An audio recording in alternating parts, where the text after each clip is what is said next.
Good afternoon. I call to order the Knox County Board of Commissioners for Monday, November 18th, 2024.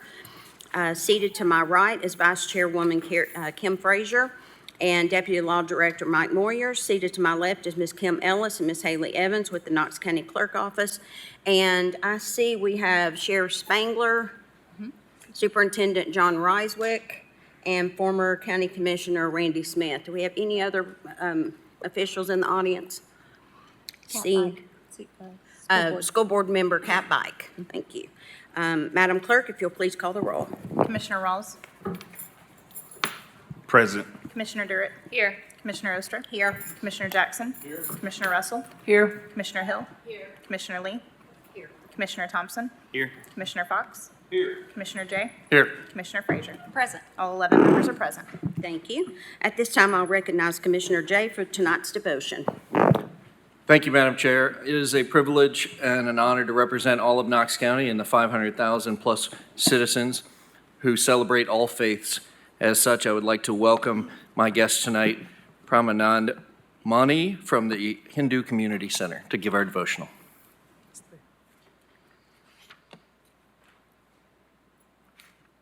Namaste. That means the spirit of divinity residing in me bows to the same spirit divinity residing in you. For the invocation prayer today, I will recite a few hymns from Rig Vedas. These thoughts and words conceived and spoken more than 5,000 years ago by our ancestors as relevant today is ever. Let us pray for unity and wisdom prevail amongst us. Sam gacchadvam, sam badhadvam, sam o manasi janatam, deva bhagam yatha purve, sanjanan upasate. That means, may we come together and speak with one voice. May our minds interact in harmony. May we perform our duties with unity and harmony as wise men who preceded us have done before. Samano mantra sameti samani. Samanam manah sahachintamesam. Samanam mantra vimantra eva. Samanena ve havisa juhumi. That means, may our speech become one and may our voice be united. May our minds act in unison with the thoughts of the wise. May wisdom prevail. May we act together and sacrifice for the betterments of all. Samano va akuti, samana hirdayani vaha, samanamasto manah, yatha vaha susahitah. That means, may our goal be the highest and the united one. May our hearts and minds be joined as one and achieve that goal. May our minds rest in unison at peace with all. Om Astoma Sadgamaya, Tamsoma Jyotirgamaya, Mrityorma Amritam Gayamaya. Om Santi, Santi, Santi. Means, Om, lead us from untruth to the truth. Lead us from darkness to light. Lead us from death to immortality. Om, peace, peace, peace. Thank you very much. I will now look to Commissioner Durrett to lead us in tonight's pledge. Thank you, Madam Chair. Please rise and face our nation's flag. I pledge allegiance to the flag of the United States of America and to the republic for which it stands, one nation, under God, indivisible, with liberty and justice for all.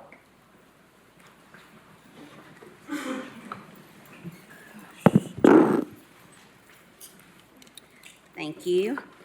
If it's at the pleasure of the body, after we set the agenda, we will entertain a motion on the education and general government consent calendars, honorary resolutions and presentations, and then the rest of the agenda.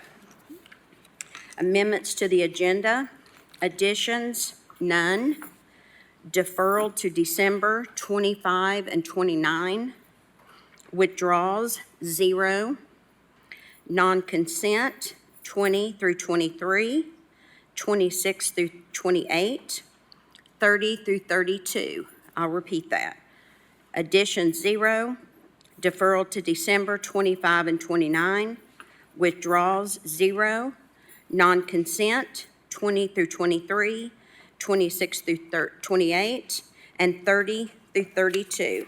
Motion to set the agenda as outlined. A motion made by Commissioner Jay, a second by Commissioner Durrett. Any discussion? All in favor, aye. Aye. Aye. All opposed? The ayes have it. Thank you. The chair will now entertain a motion to approve the education and general consent calendar. So moved. Second. Motion made by Commissioner Jay, second by Commissioner Durrett. Any discussion? All in favor, aye. Aye. All opposed? The ayes have it. Thank you. Madam Clerk, first item. Item number 20, Resolution R-24-11-101, which is honoring Officer Tucker Blakely for his service and ultimate sacrifice to the citizens of Knox County with the placement of a permanent memorial at the intersection of Emory Road and Brickyard Road, as well as naming the bridge over Beaver Creek on Brickyard Road in his memory. Thank you. Commissioner Lee. Second. Motion made by Commissioner Lee, second by Commissioner Frazier. All in favor? Aye. All opposed? The ayes have it. Floor is yours, Commissioner Lee.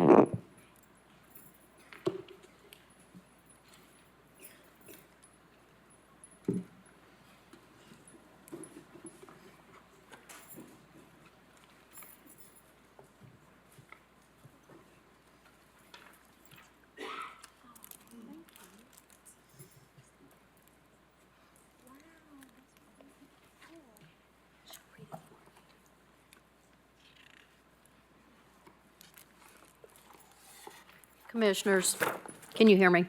Okay. I've also asked our Sheriff, Tom Spangler, Bernie Lyons, and Kimberly Glenn to come up here. This is the family of Officer Tucker Blakely, and this is to honor him, and I hope I can get through this. Whereas on October 1st, 2023, Officer Tucker Blakely of the Knox County Sheriff's Office, alongside his Echo shift colleagues, responded to a call for help from a family in need in West Knox County. And whereas once on the scene and for reasons unknown, a man began firing at KCSO officers and Officer Tucker Blakely, he was critically injured and gave his life in the line of duty.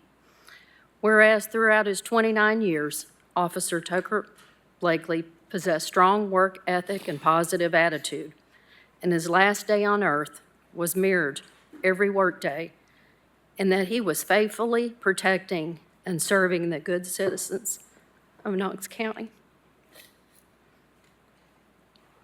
Whereas Officer Tucker Blakely graduated from Powell High School. He was a 2021 graduate of the Knox County Sheriff's Office Regional Training Academy and previously served as a corrections officer where he was well respected and loved by his peers and superiors alike. Whereas prior to his untimely death, Officer Blakely had been selected to become a canine officer, and he was excited with his new step in his career and had been placed with his canine partner just 2 days before he was shot. And whereas in addition to admirably serving his community, Officer Blakely also proudly served in the United States Army as a reservist and a combat medic until March of 2022. Whereas Officer Blakely was dearly loved by his family and friends and all who had the privilege to know him. He was devoted to his family and proud to be his mother's best friend.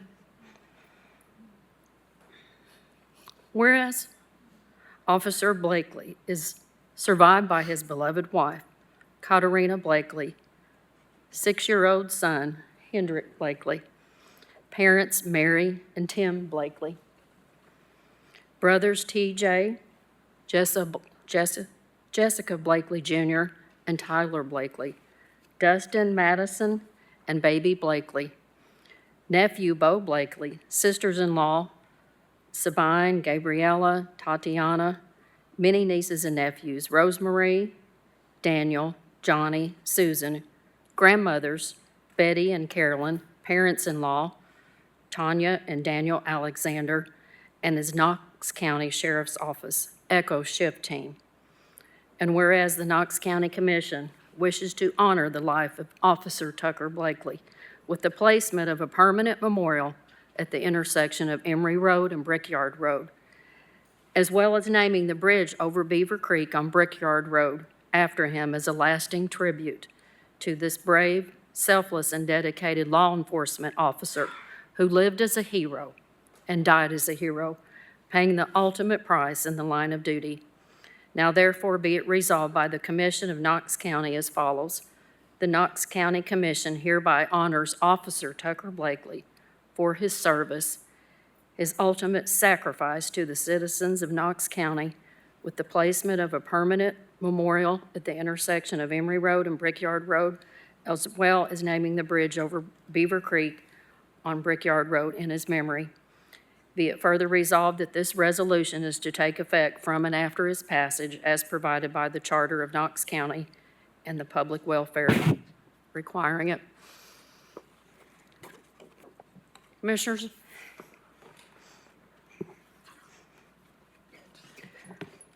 I live in Powell. Officer Blakely served in my district. He graduated at the high school.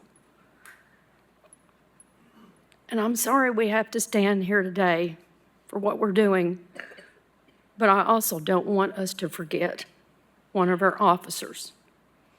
And forever, I want him to be memorialized.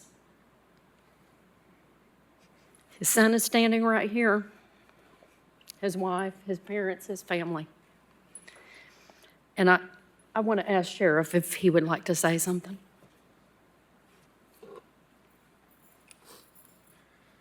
Thank you, Commissioner Lee, and also on behalf of myself, Chief Deputy Bernie Lyon, and all the employees of the Knox County Sheriff's Office, and especially the Blakely family, for your all support, your recognition of this, and it means a lot to us, and it's not for me to stand up here and talk to you, but I want to, Carter, do you want to say anything? It's up to you.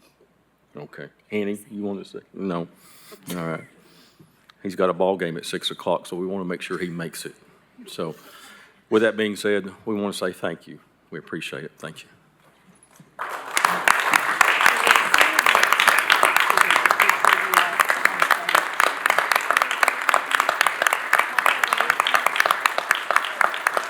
Commission, if we could get a picture with all the commissioners.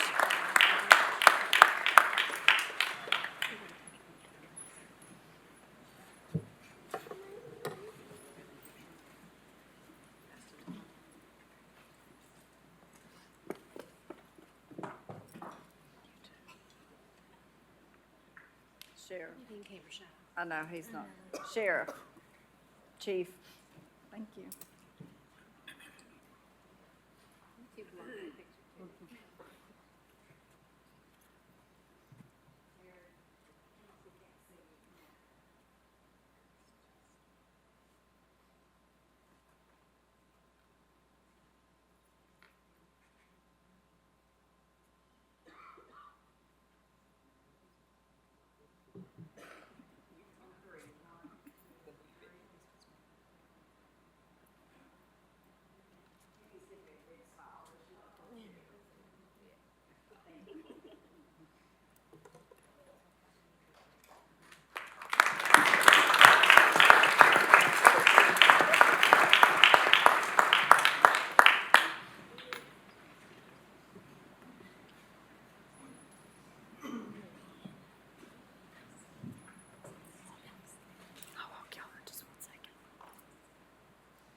Next item, please. Yes, we have one. Next item is presentations. I don't think we have any presentations. No. No, I'm sorry. No.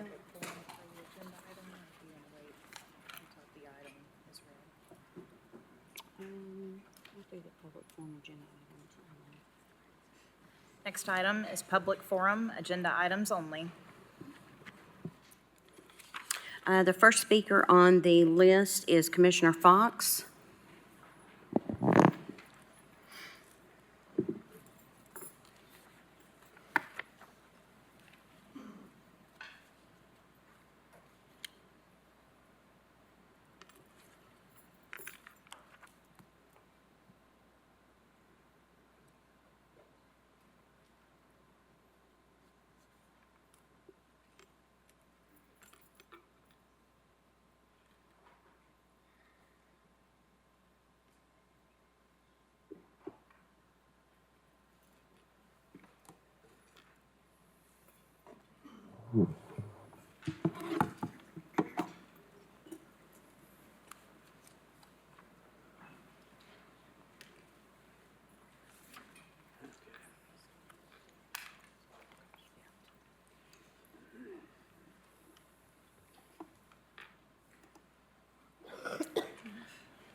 Thank you, Madam Chair. Just briefly, this does have to do with the later votes that we're going to have on federal grants, and I took these off consent calendar, so I just want to give a brief description, very brief, of why I am taking this action.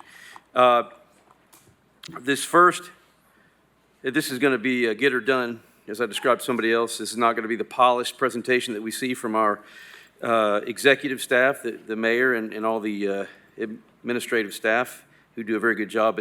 But simply put, for 2024, the federal budget deficit is going to be $1.9 trillion. And I have a spreadsheet where I've compiled these numbers that we're getting ready to look at, but I just want to demonstrate to everybody that I didn't pull these out of the air. This is a printout from the CBO, Congressional Budget Office, which is supposed to be a nonpartisan entity that analyzes the budget every year. And you can see here we have 2023, 2024. This is figures. These are the amounts of revenue that the federal government had in 2023 and is going to have estimated in 2024. 4.41 trillion in 2023, 4.89 trillion in 2024. Now this, I've had to pull, you'll see I've had to pull figures from various tables in this particular document, which anybody can access off the internet. But this shows the defense budget in 2023 to be 806 billion and 849 billion in 2024. And this is the debt service that the federal government pays, 658 billion in 2023 and 892 billion in 2024, which is what's paid on the money that is owed, the debt that the federal government has, which we're going to, I'll demonstrate that later.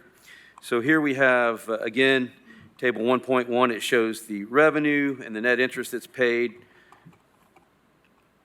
1.2, or table 1.2, again, it shows the net interest right here for 2023 and 24. Table 1.4, okay, this is where I pulled what I would call expenditures that I don't think anybody would dispute. The federal government has to undertake these before any other expenditure.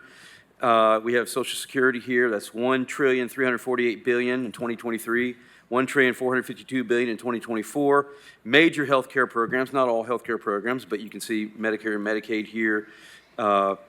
And that subtotal is $1.733 trillion in 2023 and $1.839 trillion in 2024.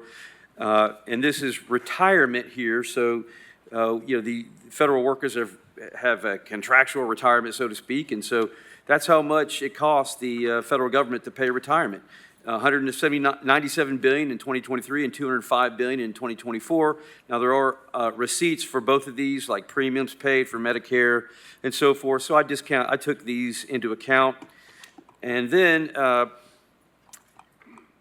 we have some more other evidence here of what the defense budget is, and this is actually a higher number than what we showed before. I'm not quite sure what that is. But those are where the numbers came from. So here's the spreadsheet I put together. Revenue, again, the $4.41 trillion, the outlays that I identified, so it's the Social Security, major health care, I added back in the receipts, there's the debt service, there's the defense budget, and you can see, after just those expenditures, everything else is borrowed. Everything else, the $20 billion underwater right there, that doesn't include any of the other major, other than health care, the major federal bureaucracies. And here's 2024. If you take remember I said that there was I didn't understand the discrepancy between the two figures, but anywhere from 56 billion to 161 billion underwater. So that is why I have taken the federal grants off the consent calendar, because I don't want to add any more to this right here. You can see, this is the national debt right here, 36 trillion. I mentioned something during the agenda review. You can see, this is the debt per citizen, everybody in here. This is right now, if the government, if the loan got called, everybody here would have to cough up $106,000. I don't want to make that any worse, so that's why I am going to be voting no. Now, I'm not, that's my conscience. That's not everybody else's conscience. But I just wanted to explain why. Why are we having to take this vote? Why can't we just, agree to this money that's sitting out there for us to grab? And this is not a criticism of our Community Development Office. They're very skilled at what they do, but this is just my personal conscience about accepting these grants when they lead to additional debt. Thank you very much, Madam Chair. Thank you. I'd like to point out before the next speaker is you guys were all handed a packet by Jenny Holden in her office, the work that's been done on the federal grants that we've received, and it gives you an idea of what those are covering and can go into that further. So I just wanted to make sure that everybody received that. Next speaker is Kat Bike.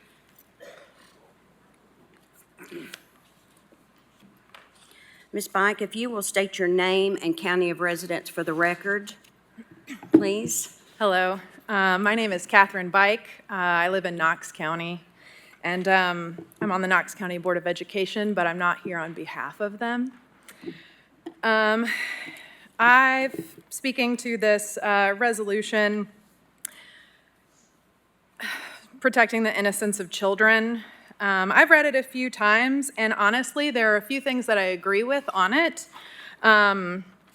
Protecting children, the innocence of children. I have 2 children myself, ages 10 and 12, so those are very impressionable ages.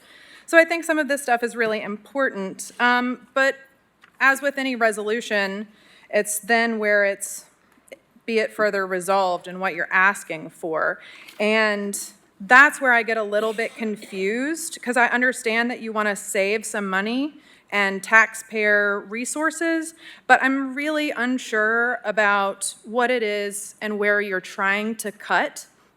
And some people have reached out to me, and I have constituents that are very concerned that this is a way to attack certain groups, the LGBTQ group, people who like to dress and drag for fun, and I am all for protecting children, but I wonder what this will really do and how much money this will actually end up costing us to enforce it. I think when we're thinking about budgets, board members cost the county approximately, at minimum, $30,000 a year. And if we're going to talk about saving money, certainly adding at-large board members wouldn't save any money. So I think what I would like to ask is that if something like this were going to come and pass, that it would be a little bit more direct on what you're asking. For instance, whereas the exposure to and normalization of sexual behaviors reduces children's inhibitions and ability to protect themselves from sexual advances from others, I could interpret that as limiting children from going to Hooters. So I'm not really sure what this is asking, and I think that it's really important to be clear, and being clear is kind. Thank you. Thank you, Ms. Bike. Next speaker.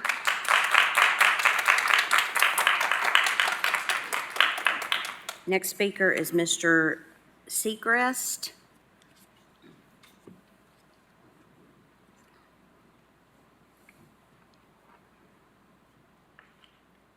Hope I said that right.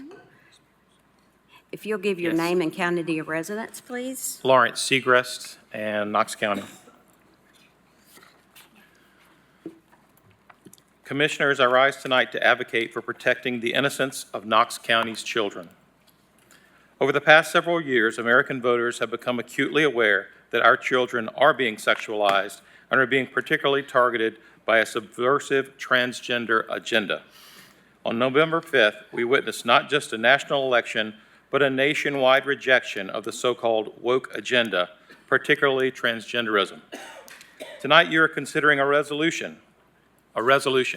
It does not create law. There are no fines or penalties. It is a statement of intent that this commission will diligently protect our children from being sexualized with our taxpayer funds. A yes vote for this resolution is a no-brainer, a layup for every conservative on this commission. We all know that when a politician won't make a no new taxes pledge, you can be sure that your taxes are probably going up. Likewise, a no vote on this resolution will raise uncomfortable questions in the minds of voters. Last week, when this resolution was being discussed, logical fallacies were employed to criticize it. For example, the appeal to legality fallacy implies that something is acceptable or morally correct because it is not illegal. In a similar vein, the comment that Knox County is not funding illegal activities is an obvious red herring.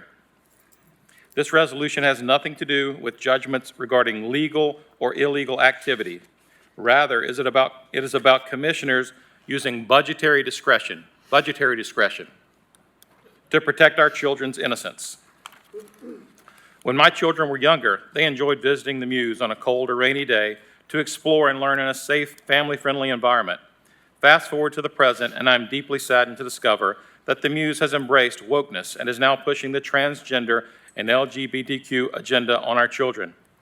Human sexuality in all its facets are sensitive topics that should be addressed by parents with their own children at an appropriate age.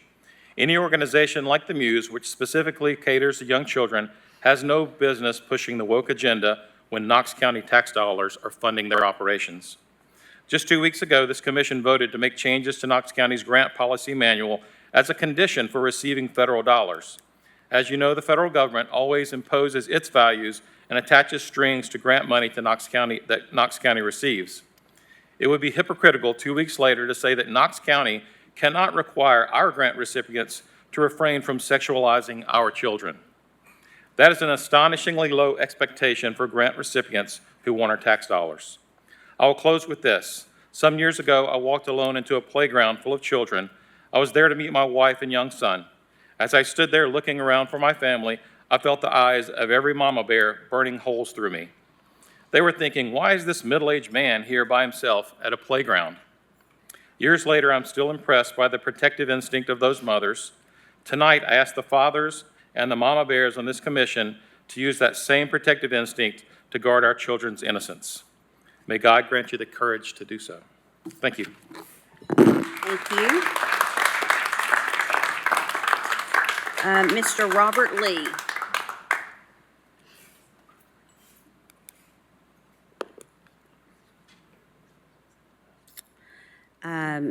Christy Starks Wynn.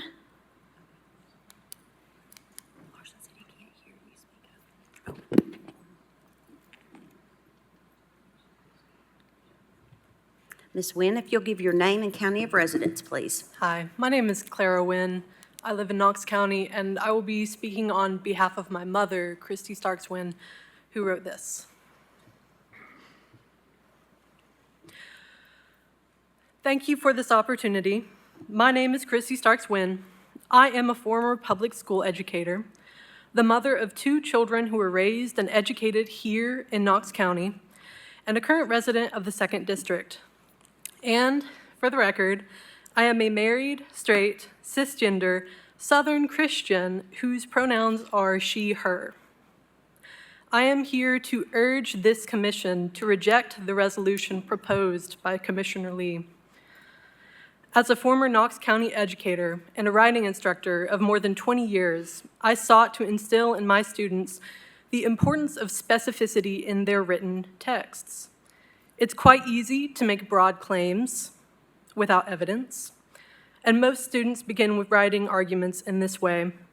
But as they mature and their critical thinking skills strengthen, students soon learn that in order to successfully win an audience over to their point of view, they must provide specific, compelling examples.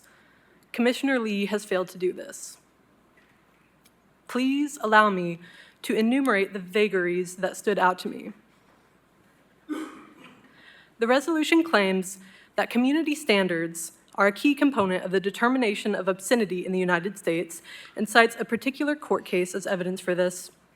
However, it fails to define who or what body determines this, what the community standards are in Knox County. As some of Ms. Lee's colleagues have pointed out, Knox County has a large and diverse population, so which community among the varied and diverse communities in this area will be chosen to make decisions about what is or is not appropriate for our children to see, hear, or read? Does this commission want to usurp the parents' responsibility? Furthermore, the resolution claims that wholesome, good, and honorable matters should be promoted to children. While I agree with this idea in theory, we must acknowledge that those words are loaded with connotations that vary depending on the speaker, audience, and occasion. So, as a matter of governance, how and by whom will those terms be defined? And how will the wholesomeness of matter be judged and policed? Finally, as a taxpayer, I request a specific accounting of the resolution's claim that there are resources currently allocated to the sexualization of children in Knox County. If, in fact, taxpayer funds are allocated in such a way, there should be line items that are clearly identifiable in the county budget, and it should only be a matter of research on the part of Ms. Lee to clearly identify those to the public if she chooses to make such broad claims. While the resolution itself is full of ambiguities, what isn't unclear are Ms. Lee's intentions. In a recent commission work session, she claimed her goal was not to target any specific group of people or sexual orientation. However, the examples she provided of indecency had specifically to do with the drag and pride communities in Knox County. It's no secret there are extremist political groups in our community who harbor irrational fears of the LGBTQ+ community, seek to villainize its members, and who are exercising their influence over elected officials like Ms. Lee. Ma'am, if you could wrap up, please. There isn't sufficient time here for me to share my family's story in detail, but I do want to provide a little insight into my own motives for being here. Like many of those in the extremist groups I mentioned, I grew up seeing the world and gender through a binary lens. When my youngest child, who lived in a heterosexual home with a happily married mother and father, revealed they were transgender, my husband and I were shocked and confounded. In our confusion, though, we held on to one truth. We would love our child regardless for who they are. Ma'am, I hate to cut you off, but we've got time limits. I have 2 more sentences to say. I am only one parent, but I am not alone. 2 more paragraphs. In Knox County schools, I taught hundreds of young people who did not identify as straight and to dozens who identify as trans or non-binary. I would argue that limiting anyone's access to learning about and understanding those young people is not at all protective, but dangerous to them and others like them. Commissioner Lee, while the rhetoric in this resolution contains satisfying buzzwords, the true message it conveys is harmful to kids in the community. Therefore, I ask the rest of the commission to please vote no tonight. Thank you. Thank you.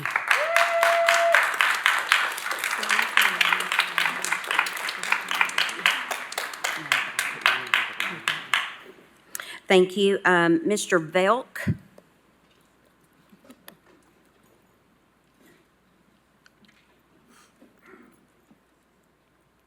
Hi. If you'll state your name and county of residence, please. Yes, my name is Adam Velk, and I'm a resident of Knox County, and I'm proud that I also live in Lonsdale.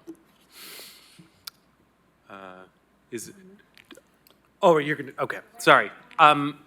So I'm here to talk to you guys about the resolution that Commissioner Lee put out for the innocence of children, and I emphatically disagree with it on a number of stance. First and foremost, I think that there's a lot of red herrings within it. This is a resolution that is aimed towards folks who are into drag, who are transgender, our fellow brothers and sisters who are in the LGBTQ plus community. And it is under the guise of, what was it that we used? It was, child slavery. And we also used it under the guise of child sexual assault. I believe that in the resolution you mentioned that here in our county, 944 children were victims of sexual assault. And quite frankly, one is too many. And so I do applaud you for pointing that out. However, your solution to that, this resolution, really offers nothing. It is, in essence, someone saying, I have my house on fire, and someone going, why don't we take the swings out of a children's park? That might solve the problem. Oh no, my car is currently being broken into. I've got the solution for this. Have you tried new kitchenware? This solution does nothing. I know that you also mentioned in this resolution the idea that children are being more sexual or over-sexualized now more than ever. That's a great statement. I ask that if we're going to mention these statements in resolution, that they are backed up with facts. You did use facts when you mentioned the child slavery. You did mention the facts when you brought up the children who are sexual assault victims. Hypersexualization, no fact based within that. I can give you guys a fact. The government, since 1991 to 2019, the Center for Disease and Prevention did a study on students, high school students. Of those surveyed in 1991, 51% of them said that they did not participate in any sort of sexual activity. 50%, 1991 high school students. In 2019, that number has dropped by 20%. 30% of students, it has increased. So 70% of students now say they have not participated in any sexual activity. I think we can agree, going from 50% of students saying they didn't participate in any sexual activity to going to 70% not engaging in sexual activity is a good thing, correct? That's a generally good thing, that our young youth, high school students are not engaging in that sexually explicit, and so you could make the jump very quickly with that statistic showing that it is not, that these students are hypersexualized. In fact, it would be less so than maybe when some of you were in high school, purely by statistics, right? But if there are other statistics, I'm open to hearing them. But in conclusion, this resolution is not at all aimed to satisfy anything that this resolution claims it does. It does nothing for children of sex slavery. It does nothing for children who are sexual assault victims. Because I ask you, of those 944 cases, how many of them were transgendered or a drag queen? And the answer is none. None. Thank you so much for your time. I really appreciate you guys listening to me.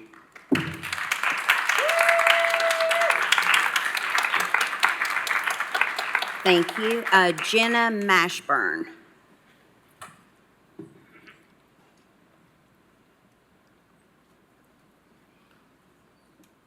Ms. Mashburn, if you'll give your name and county of residence, please, and speak directly into the microphone.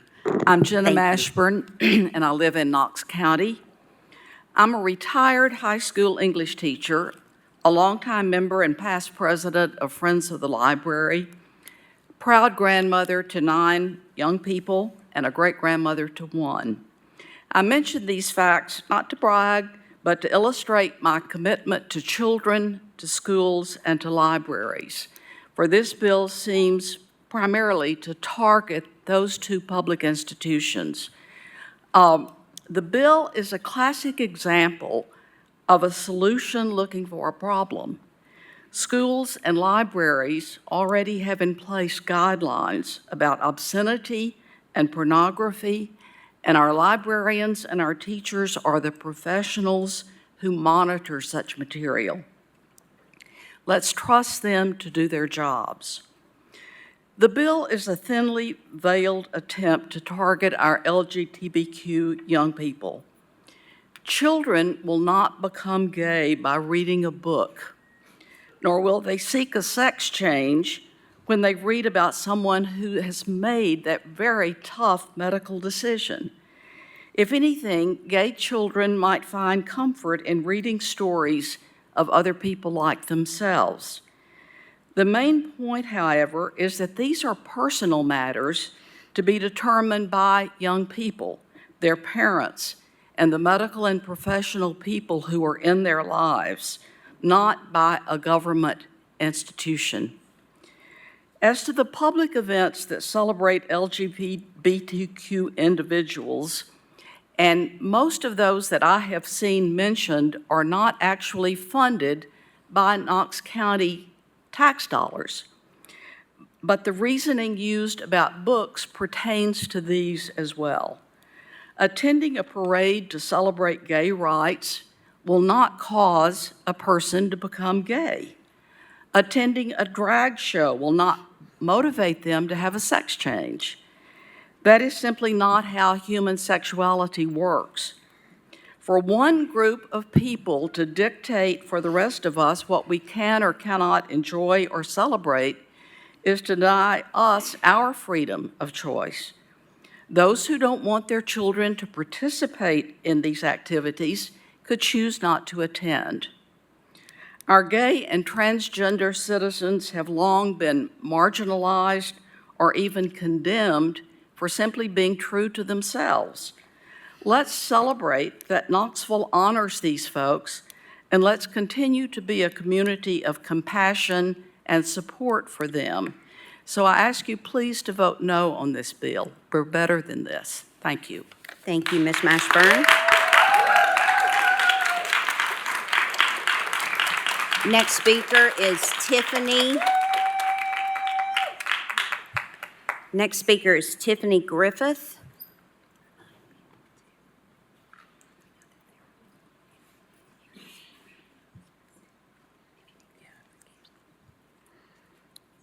If you'll give your name and county of residence, please, speak directly into the microphone. Tiffany Griffith, Knox County. Thank you for this opportunity.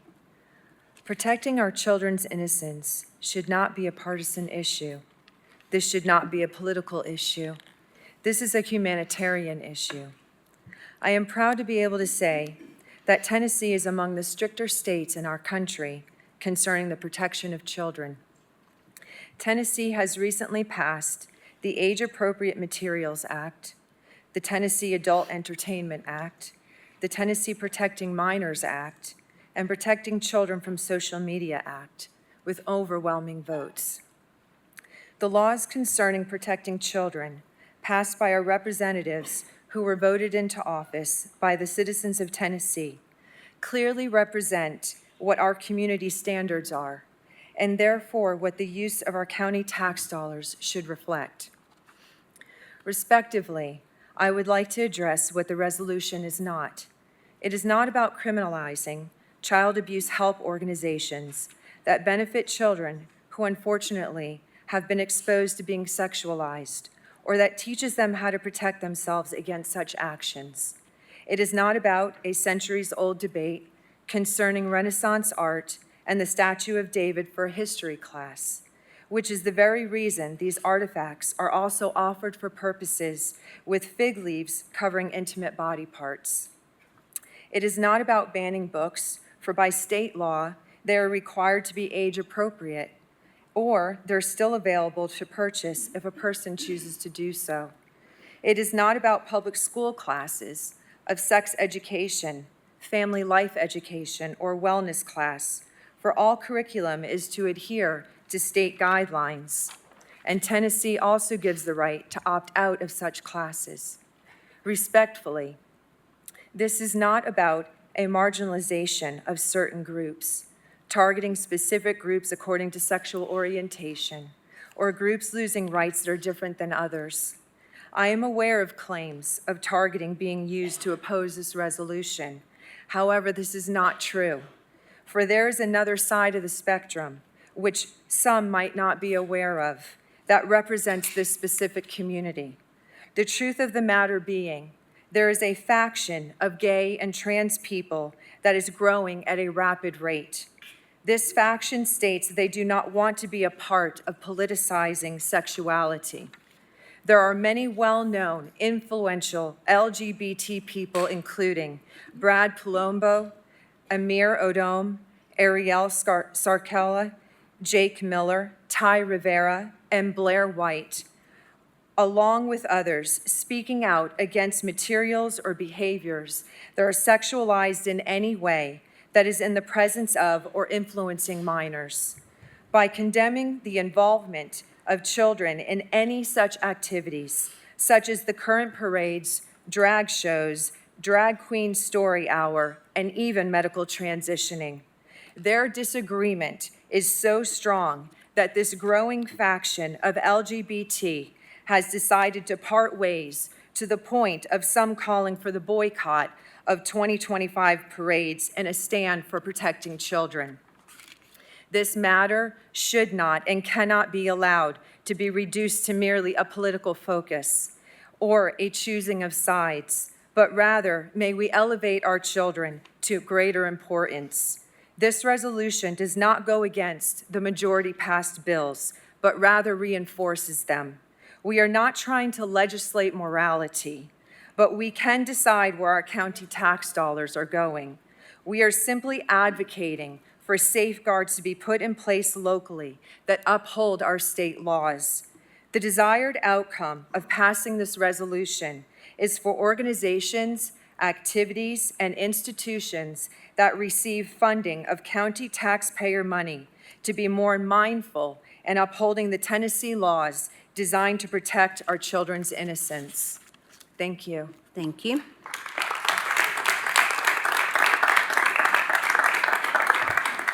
Next speaker is Lisa Carroll.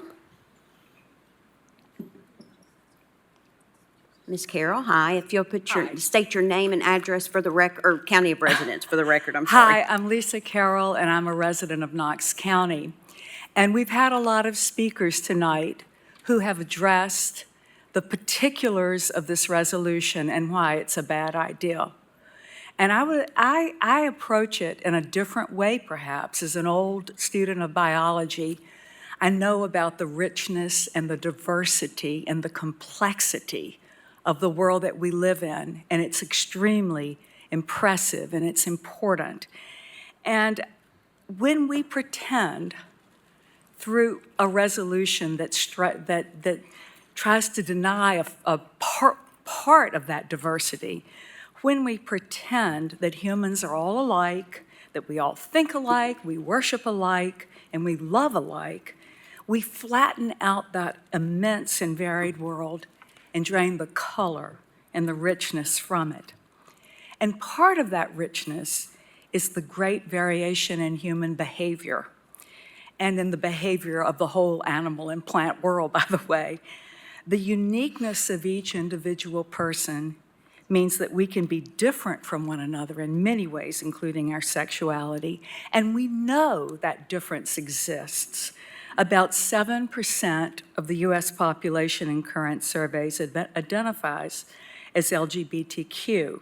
So do the math. That's about 35,000 adults in Knox County.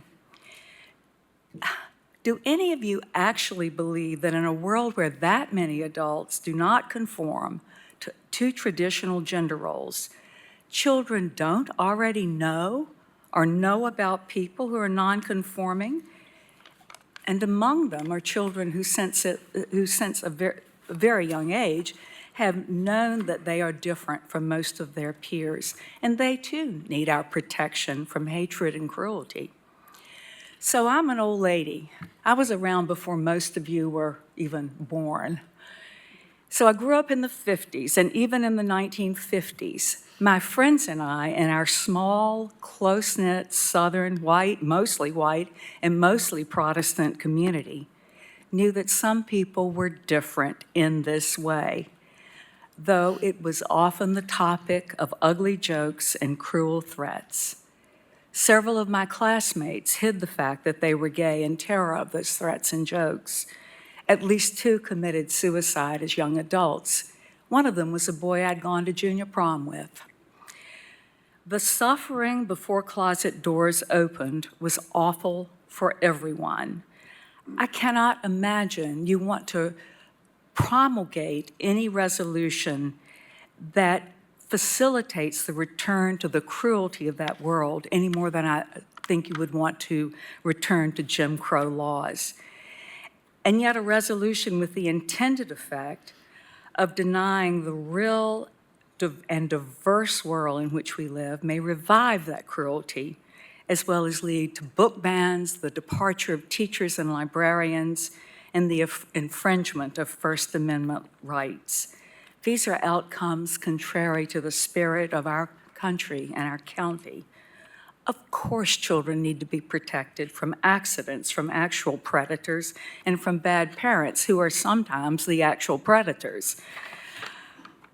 But children do not need to be protected from information or from learning about the variety and diversity that exists in every dimension of this world we live in. Please say no to Resolution R2411903, which appears to specifically target part of that diversity, our LGBTQ community, its activities, and information about it. Thank you very much. Thank you. The next speaker is Zoe Brookshire.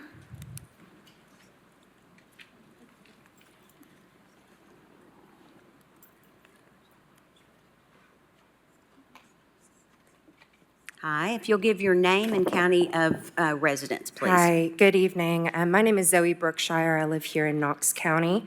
And as a Knox County citizen, I'm concerned about Resolution 2411903. From a taxpayer's perspective, there is financial risk involved with adopting policy that bases itself on a state statute, which is currently the subject of a lawsuit in the Eastern District on the grounds of violating the First Amendment. County resources would be unnecessarily diverted when, not if, this resolution is challenged in court. Same thing is happening in Murfreesboro right now. If adopted, the statute could restrict certain Broadway shows, movie screenings, and comedic and musical acts from booking our biggest event venues. These events generate revenue for both local businesses and for the county through hospitality taxes. This was one reason a similar resolution was dismissed in 2020, so there is precedent here in Knox County for rejecting policies seeking to use bad faith interpretations of obscenity laws to strip funding from public venues and libraries. On a humanitarian note, if the purpose of this resolution is to commit to protecting children from harm, the resolution as written would not fulfill this goal. The resolution cites a recent Tennessee Department of Health report on sexual violence. I'm assuming it's the one from 2020. This report states that in 2020, 76% of assaults were committed by someone known to the victim, with 25% of all assaults committed by a family member. 69% of assaults took place in a home or residence. If we place the burden of sexuality education solely on parents and families, we neglect the 1 in 4 victims for which this abuse is taking place in the home. Research indicates that providing children with age-appropriate education of their body parts and concepts of bodily autonomy gives them the skills to identify when bodily violation occurs and builds their confidence to report to trusted adults. Resolutions and policy, like the one proposed, have in many cases been used to restrict public libraries, schools, and nonprofits from providing materials discussing puberty, basic anatomy, sexual assault, and patterns of grooming. Public institutions are often the only way victims or potential victims of child sexual abuse have access to this information. Considering the rates of abuse that happen within the home, restricting the reach of these programs allows sexual violence to continue in silence. Nothing is gained from adopting financially and legally risky policy based on personally held religious beliefs. If the Commission is serious about protecting the innocence of children, I would implore you to redirect your attention away from moral panic and towards the organizations and experts that can identify the root causes of sexual violence and pursue evidence-based solutions, funding for women's shelter, funding for foster care, funding for more robust sexuality education across a spectrum of ages. Legislation, policy like this has an effect on people, and it's not always the one that we want. If we want to protect our children, if we want to protect our children's health and safety, a recent study has shown that there is a 72% increase in transgender youth suicide attempts after states like Tennessee passed discriminatory laws. If we want to protect our youth, this is not the way to do it. That I yield my time. Thank you.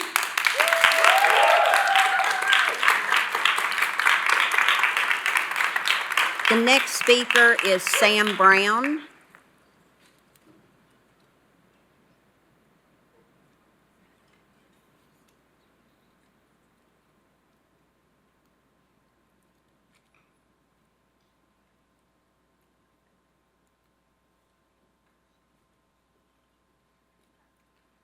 Mr. Brown, if you'll state your name and county of residence, please. Thank you. Sam Brown, Knox County. I'm here to speak in, make sure I say the right one, speak in favor of Resolution 24, 11, 501, 503, and 504 with regards to the community block grant funds for the Homeward Bound program. It's important for us to know that as our county and our economy here grows, it does present some challenges on the demand of many services that much of our population needs. Housing, healthcare, even our education infrastructure sometimes can feel some strain because of the demand placed on it, because of our increasing population. This is an effort for the county government to show some compassion, to implement programs and incentives so that persons who are marginalized by this growth can be able to receive some relief. I would ask you all to please vote to receive these funds. I would commend both of our local municipalities in this joint effort to do this, that our citizens who are experiencing some hardship in the area of housing and stability, that we would take our time when we come into these great halls of government to see how that we can, through partnership, with our state government, with our federal government to direct funds to those efforts. I would simply close with this, and I want to thank all of you for the time that you give to governing our community. And please know that in our earnest prayers are your wellness and health, your safety, and your peace. I just want to close with these words from the prophet Micah. God has told you, O mortal, what is good and what the Lord requires of you, but to do justice and to love kindness and to walk humbly with our God. And if we want to be a body that says that morality is the order of the day, I think it's important that we should consider showing those morals as it pertains to alleviating suffering and showing compassion and love, and not trying to control the information that persons are able to learn. Let's make the main thing the main thing. Thank you. Thank you, Mr. Brown. Next speaker is Monica Irvine. If you'll state your name and county of residence, please. Do you mind if I open this up so I can see? My name is Monica Irvin, and I live in Knox County. It has come to my attention that some on this board believe that it is not appropriate for you to vote in the positive on this resolution on the grounds that you do not have the authority to consider allocation or reallocation of funds without critical and necessary information. And that this responsibility lies on the Finance Committee. However, is it not the role of you, the County Commission, to approve the county budget? As you analyze the county's budget, I would imagine that you look at the proposed expenditures and then weigh and measure those proposals against the goals, possibly even mandates by law, and overall objective of the county.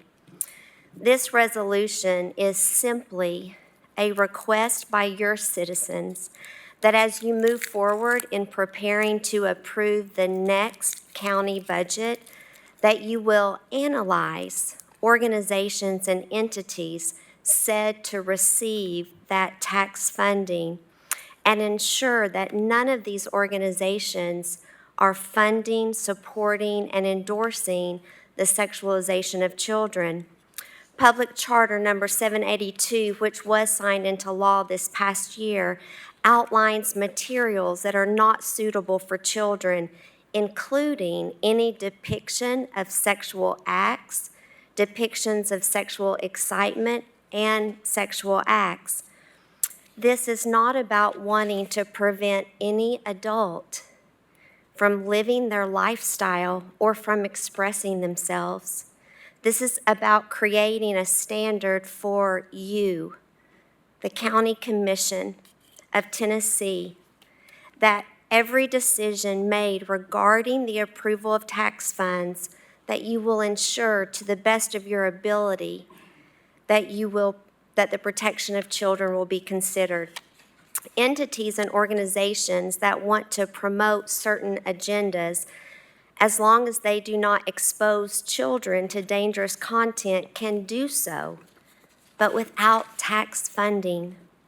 I sent some of you this morning the recipients of this past year's, or an example of recipient of this past year's tax funding, promoting children from ages 6 months to 10 years old to consider their identity as it relates to sexual orientation. So let me give you an example. I have been taking my children and my grandchildren to a certain museum in Knox County for decades, and I love it. It's why it broke my heart when I saw that they now have a large poster that advertises that children 6 months to 10 years old can identify themselves according to their sexual orientation. You all, what person wants a child 10 and under to identify themselves according to their sexual orientation when sexual orientation has everything to do to who you want to have sex with.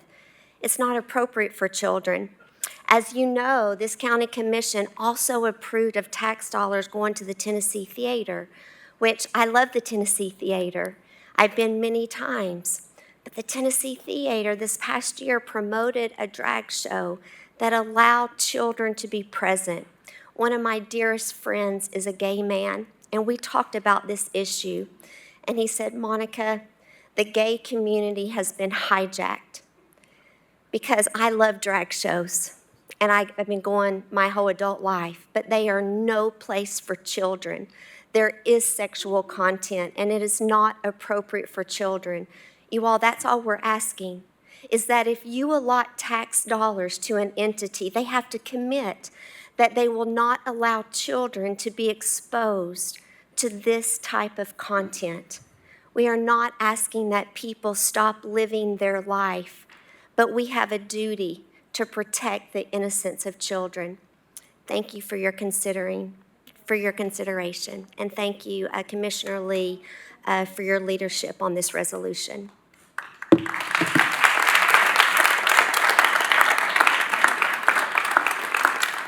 Next speaker is Mark McLean.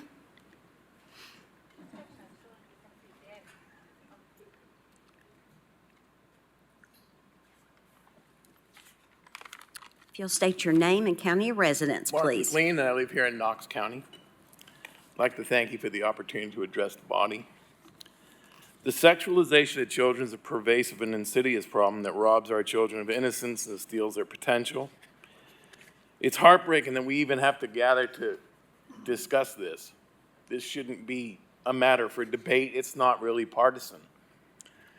Shifting societal norms are accelerated and exacerbated by increased peer pressure and a sense of social isolation that are part of the ugly underbelly of social media and the breakneck speed that information comes through the internet.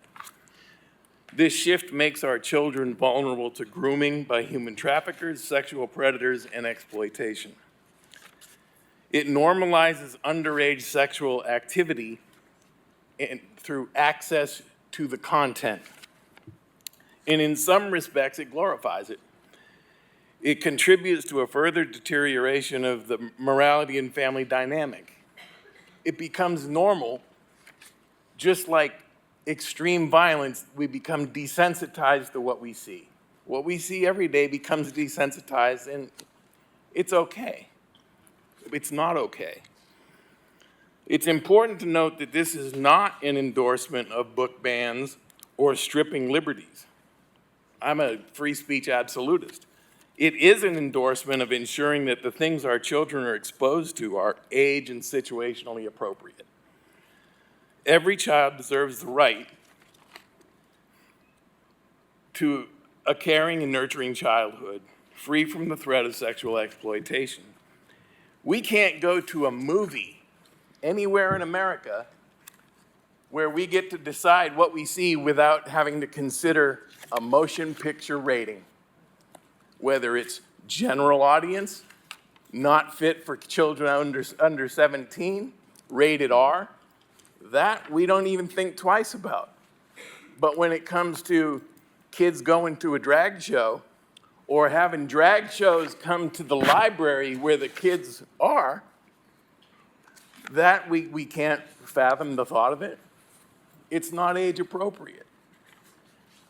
Would you bring your child to a bar room? No. Why? Because it's a bar. It's for adults. Why would you introduce your kids to things that you have no control over what they're seeing? We don't want to usurp our responsibility as parents and pawn it off on the teachers and educators and trust that they're going to be showing the things that we might not want them to see. When we were in high school, our parents had to sign a permission slip for sex education class. How is that any different? It's not. If anything, this resolution might not go quite far enough in because you know, it's great to have the resolution. It's better to have a resolution that A, yes, it's specific, and B, has some teeth.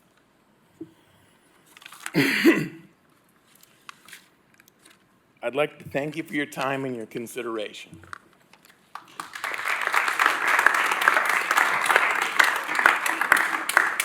Thank you. We had one speaker that was not here when I called his name. I just wanted to give a chance to see if Mr. Lee came in. Robert Lee. Okay. Thank you. And that concludes public forum. Madam Clerk, next item, please. Next item is the, Oh, I'm sorry, Mr. Lee. There you are. I'm sorry. If you'll give your name and county of residence for the record, please.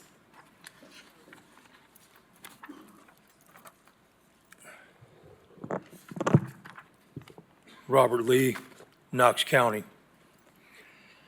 I like to say that we need to take a second for Blake and his family, a silence for him, just for a second. The man that fights for our righteousness and security and protection of our city. Heavenly Father, we pray for Mr. Blake and his family. Watch over each and every one of them. Heavenly Father, bless them and make this tragedy turn into peace, goodness, and kindness in our city. Amen. It is our obligation as a government to protect the innocent, the poor, the weak, the meek from sexual deviancy. Rhonda Lee, I thank you for bringing this resolution to the table. I didn't write anything, but we live a righteous life in Knox County, and we can't have this stuff in our city because what happens, God will bring correction to you if you keep going on in your ways. That's a sinful lifestyle. You can't keep doing that, drag shows in your city. A man cannot dress as a woman, and a woman cannot dress as a man. It's an abomination to the Lord God. He sees everything and he knows everything. Relationship and sexual relationship was between a man and a woman only. This resolution is a good thing for the city. He will bring blessing or he will bring curse. God is all powerful, almighty. If you love our city, you will vote yes on this resolution. May the Lord bless you. May the Lord keep you. May the Lord make his face to shine upon you, and may he be gracious unto you, and may he protect your family, whatever your decision is. You're our government, and the Constitution talks about life, liberty, also protection, especially of the innocent young children in our society and in our community. Amen. Thank you. Madam Clerk, next item, please. next item is approval of minutes of the previous meeting. Motion to approve. Second. I have a motion by Commissioner Durrett and a second by Commissioner Jay. Any discussion? All in favor, aye. Aye. Aye. All opposed? The ayes have it. Next item, please. Item 21, consideration of the acceptance of new county roads. A, Graybrook Lane, located in Graybrook Park, Units 1 and 2, District 9. B, Greenscape Drive, located in Grove Point, Unit 2, District 7. C, Stone Breeze Drive. D, Willowstone Lane. E, Gatestone Lane. F, Cedarstone Lane, located in Windstone Subdivision, Unit 3, District 7. G, Carter View Lane, located in Carter Mill, District 8. H, Threadstone Lane, located in Level Springs Business Park, Unit 2, District 6. I, Liberty Station Lane. J, Kings Mountain Lane. K, Settlers Path Lane, located in Governor's Mill, District 9. L, Harmon Creek Lane. M, Contentment Lane, located in the Village of John Sevier, District 9.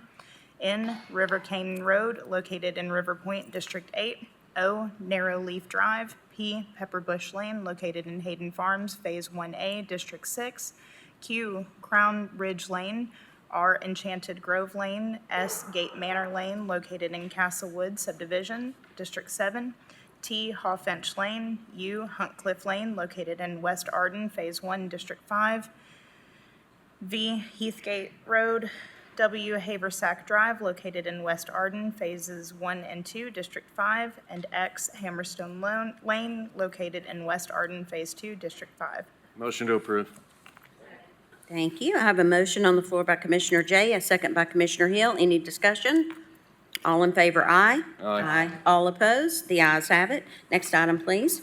Item 22, line item transfers, total amount of $3,085,535.62. Motion to approve.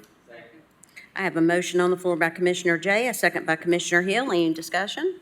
All in favor say aye. Aye. All opposed? The ayes have it. Next item, please. Item 23, budget amendments, FY 24 total amount of $119,800, and FY 25 total amount of $25,364,269.44. Motion to approve. I have a motion on the floor by Commissioner Jay, second by Commissioner Thompson. Any discussion? Seeing none, all in favor, aye. All opposed? The ayes have it. Next item, please. Next item is notary applications. There were 119 received. Motion to approve. I have a motion on the floor by Commissioner Durrett, second by Commissioner Hill. Any discussion?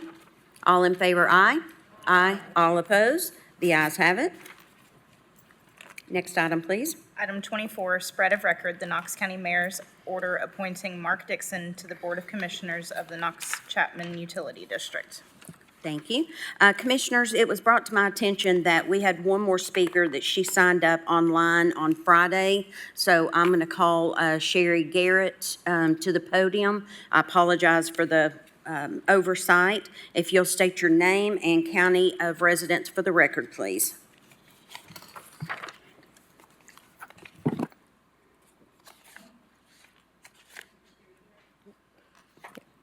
My name is Sherry Garrett, and I live in Knox County. I'm here to support this resolution to protect children. In Proverbs 31, verse 8, we're called to stand up for those who cannot speak for themselves. In Psalms 127, verse 3, children are declared a gift from God. In Luke 17, verses 1 and 2, Jesus said, "Things that cause people to stumble are bound to come, but woe to anyone through whom they come. It would be better for them to be thrown into the sea with a millstone tied around their neck than to cause one of these little ones to stumble." I brought with me several books checked out from the Knox County Public Library. At the review session, one commissioner made the statement that it would be a shame if children were not able to check out books with anatomy, even though it was fully aware these books showed full adult frontal content, adult nudity. However, this book, Making a Baby and Changing You, not only shows its full frontal nudity, it shows a penis inserted into a vagina in both books.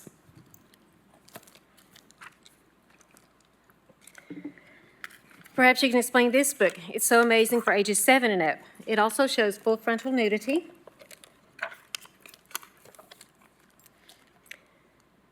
as well as explains gender other than male and female that God created us to be. And then it goes into transgender ideology and homosexuality. Perhaps the most egregious book is this one. It's perfectly normal for ages 10 and up. It not only shows full frontal nudity, it also shows intercourse, both heterosexual intercourse and homosexual. I believe this violates the state law that is in effect right now. It also goes into the LGBTQ ideology and then transgender rights. Here's an excerpt. Some feel that transgender people should not have the right to use the bathroom at school or other public places, or should not have the right to be on a sports team that aligns with the gender they feel they know they are. Taking away an LGBTQ plus person's rights only because of their gender identity is more than disrespectful. Then, of course, this book goes into masturbation instruction and different kinds of intercourse. Yes, the library has parents choose which level their minor has access to check out. Those levels are juvenile, teen, and adult. but do parents really know what books are available to their children? Do the parents of teens know that books like Traffic, which was checked out from Cedar Bluff Library, is about sex trafficking and is filled with sexual activities, including child prostitution and molestation, sexual nudity, profanity, alcohol and drug use by minors, alternate gender ideologies, and alternate sexualities that are available to their 14-year-old? I see no rating on this book, and this book states it is for young adults. We're not telling parents how to raise their children. We're not telling parents they can't take their children to a parade, get a book, or take them to a movie. What we're saying is our tax dollars should not be funding organizations that expose children to sexual content. Our elected officials received a mandate on November 5th, 2024. It's time for our local government to take a stand and protect our most vulnerable and precious citizens, our children. Thank you.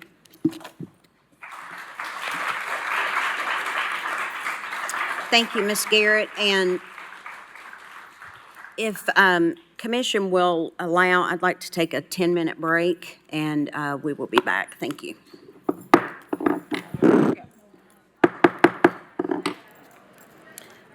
Thank you. I call Knox County Commission back into session. Madam Clerk, please read the next item.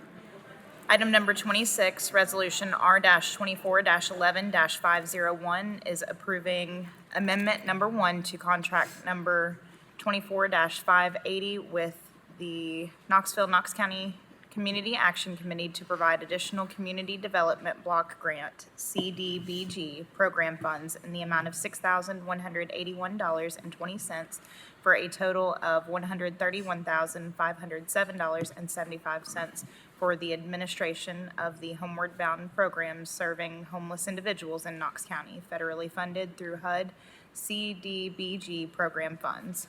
Thank you. Do I have a Motion to approve. Second. motion to approve by Commissioner Rawls, second by Commissioner Thompson? Any discussion? Seeing none, all in favor? Aye. All opposed? The ayes have it. Next item, please. You or no? Abstain. Oh, you abstain. Can you use your microphone, please? So you're a pass? Pass. Okay, so Commissioner Fox is a no, and Commissioner Russell is a pass. Madam Chair, Yes? I'm a pass as well. And Commissioner Lee's a pass.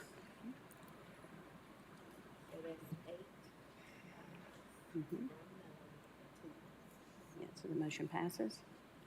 The motion passes. Next item, please.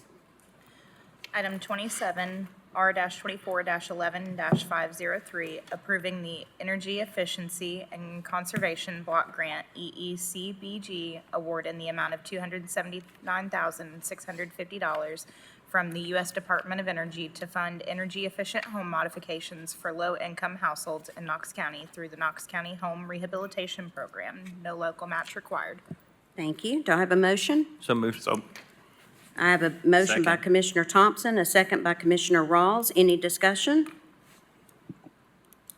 Seeing none, all in favor? Aye. All opposed?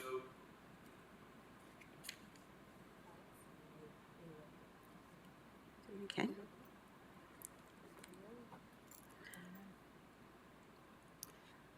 Pass, please. Okay.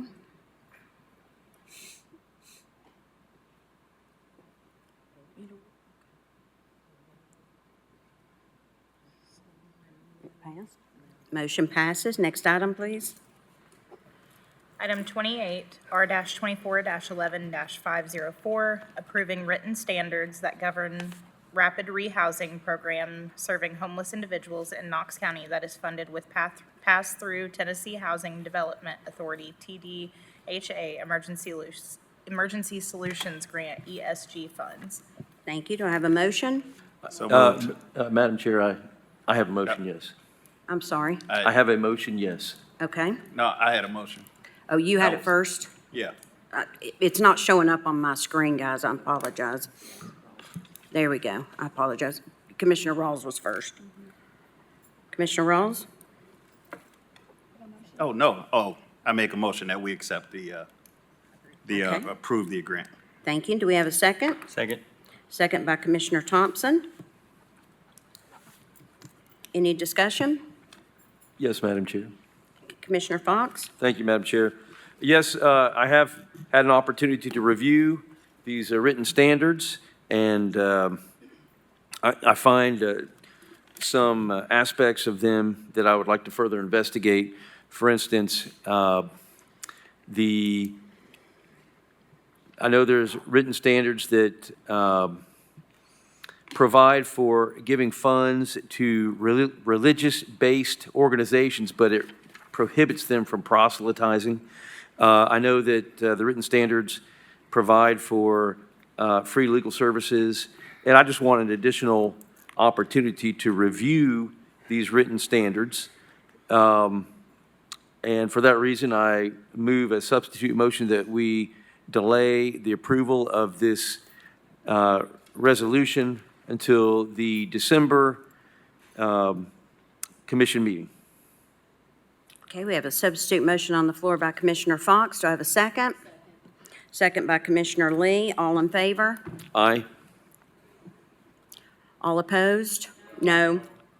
The ayes have it, or the noes have it. It doesn't pass. I'm sorry. So we're back to our original motion. I apologize. The original motion by Commissioner Rawls, second by Commissioner Thompson. All in favor? Aye. All opposed? Pass. So we have 2 noes, 1 pass. Roll call, please. Commissioner Rawls? Aye. Commissioner Durrett? Aye. Commissioner Oster? Aye. Commissioner Jackson? Aye. Commissioner Russell? Pass. Commissioner Hill? Aye. Commissioner Lee? No. Commissioner Thompson? Commissioner Fox? Commissioner Day? Commissioner Frazier? Aye.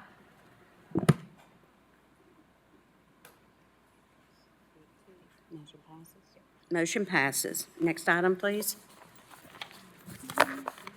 Item number 30, Resolution R-24-11-903, expressing the Commission's commitment to protecting the innocence of children. Do I have a motion on the floor?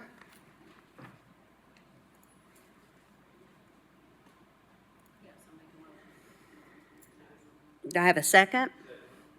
I need everybody to use their microphones, please. I have a motion on the floor by Commissioner Lee, a second by Commissioner Fox. Any discussion? Yes. Commissioner Lee. Thank you, Madam Chair. As opposed to some who think this is a political theater, first of all, we as commissioners took an oath to obey the Constitution. The Constitution said there's no First Amendment right to offensive speech. Our legislators, as of July of last year, passed the Tennessee Adult Cabaret Entertainment Act that said that, hang on.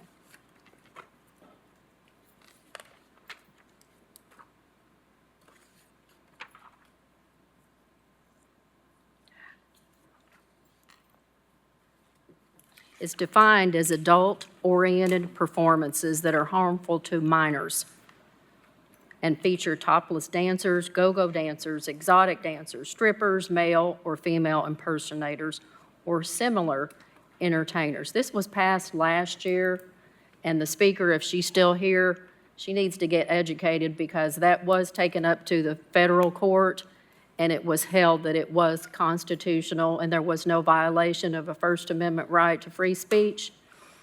Also, let me define, since there happens to be some confusion on what is offensive as defined by TCA.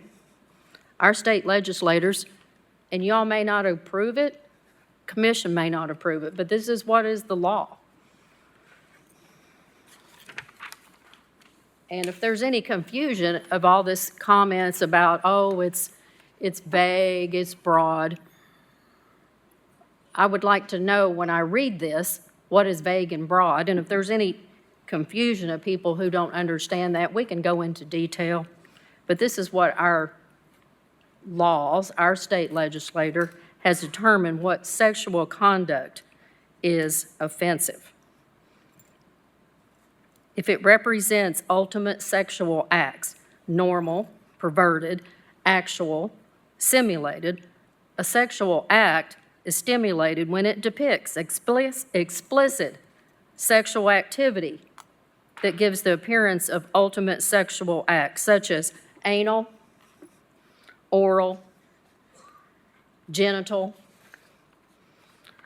Sexual acts means intercourse, fellatio, cumulonius, sodomy, descriptions of masturbation, excretion of bodily fluids, lewd exhibit of genitals. What this resolution is not political. It should not be Republican, Democrat. This is to protect our children, and it is not criminalizing any sector of the population or any sexual orientation as been presented by some citizens in this county. What this does is it's described in our code, whether you like it or not, it is the law. This is what's considered offensive. All this is doing is saying our taxpayer dollars should not fund any events. This is not criminalizing it. This is not going around and trying to arrest people. That's for another body. It's saying our tax dollars, we come in here and we talk about, oh, we need money for potholes, streets, utilities, housing. We need all those things. I will represent the people that do not want their hard-earned tax dollars going to fund venues that are going to sexualize our children. Parents can take them if they want to. We cannot legislate morality. What this body does is we do determine where our taxpayer dollars go. And all this does is saying, if you're having a show that's going to exhibit any of these, whether they be straight, gay, whatever you want to call it, animals, if they're doing any of this behavior. No, please, in the galley, we're going to be respectful of each other. People were able to have their say, and we're going to allow commission to discuss. No, no more, please. No more. Thank you. All this is saying that our taxpayers' dollars should not be funding events that do this. And I'm asking this commission to approve this. And if you don't like our legislators and you don't like our law, then you need to petition the legislators of Tennessee. But this is the law. And I'm asking, and I want to have a roll call because there are going to be some people on this commission that may run for office. And I want you on the record of saying how you're going to support our children or not. And I'm asking for your support. Commissioner Fonks? Thank you, Madam Chair. I just want to go back to our robust discussion last week and point out that we discussed about how Mayor Jacobs had interceded on a particular event, and at his upon his intercession, that event was canceled. Well, that's the perfect example of why we need a standard, because if we had a standard, he wouldn't have had to have intervened. The organization would have said, well, there's been a standard provided. Now we have a roadmap to help us understand what can and cannot be conducted with respect to our organization that receives county funds. So that's what this does. Right now, we're wandering in the dark. And this particular resolution gives clarity about, for organizations that receive taxpayer funds, what can and cannot be conducted. Thank you. Thank you. Commissioner Jackson? Thank you. I was driving down the road the other day, and have you ever seen those speed limit signs where they've got it, that's sort of a mobile thing, and it'll blink, and it'll say 43, you're doing fine, and then when it says slow down? Well, how do we know when to slow down? Well, because we have a speed limit of, say, 45 miles per hour. You know, it doesn't say don't speed. It says 45 miles an hour. So when you're going 45, you are not speeding, and when you are going 46, you are speeding.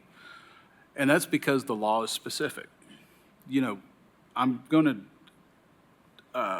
disagree with Commissioner Lee that this is specified in Tennessee Code annotated.